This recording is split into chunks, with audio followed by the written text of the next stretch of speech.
It's not just political violence, but also gun violence as well. I mean, there's also a lot to say that right after Charlie was assassinated, you also had another school shooting at a high school in Colorado right after that. So I think we're dealing with much more than just a political violence problem. I think we're dealing with a cultural and violence problem.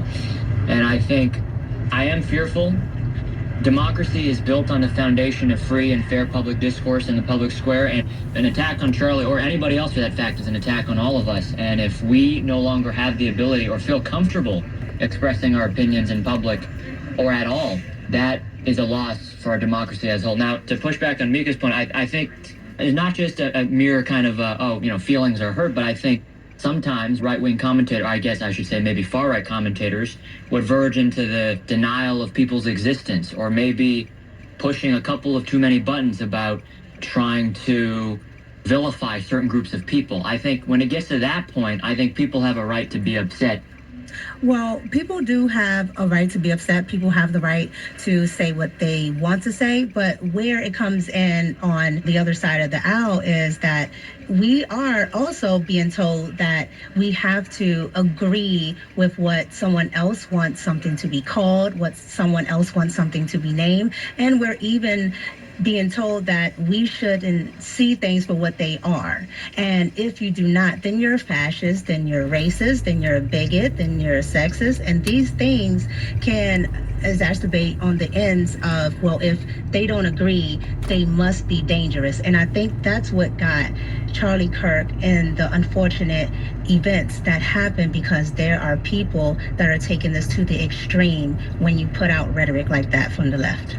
Yeah, I think what's most important, is we need to get to a place in this country where we can have the urge to not veer towards the most extreme option during our discourse, and have the courage to have nuance and have details and debate substance. Because I think too often, right, what is the most flashy thing? What's the most inflammatory thing? Especially pushed by a lot of people in media or our elected officials and so on. For example, right after Charlie was shot, one of the first things that you will hear from right-wing commentators is that Democrats are behind this, and that we are verging on civil war, and that we should try all Democratic leaders as domestic terrorists. And that's before we knew any semblance of information about the shooter. I'm just saying that, we need to be more disciplined in how we talk about politics, more careful in how we choose our words, and having the courage to be substantive and debate different issues. And the other thing I'll add is that... If I can just push back on that last point,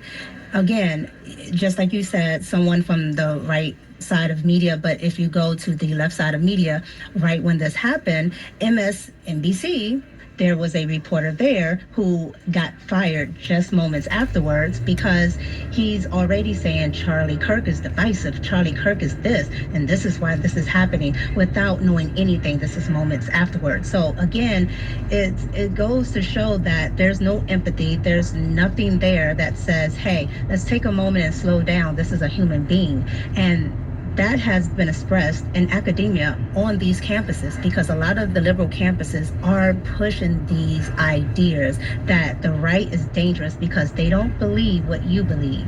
And if we're going as far as saying that, then there is no space for public discourse. There is no space to even come to the middle, because the other side is saying that they're wrong. Don't listen to them, silence them. Look, I think there's a problem with extremism on both sides here. You have I agree. A lot of people on the far left, and then you have an ascendant far right wing as well on the right, that I think are driving a lot of the division here. And I think at the end of the day here, I think most Americans, regular people, have a lot more common with each other than they have with, say, the political commentators on Twitter or Elon Musk or whoever. And I think most people aren't really thinking about this kind of thing on a daily basis. And I think a lot of people are very tired of this kind of division. I think everyone is hungry for some sort of change. I think at the end of the day, too, if anything, no matter your beliefs, I think we can all agree that violence is bad, and that everyone deserves the right to speak freely without the threat of violence, and that regardless of politics, we can agree that something has to change here, and that this is not tenable. Political activist William He and Mika Watson.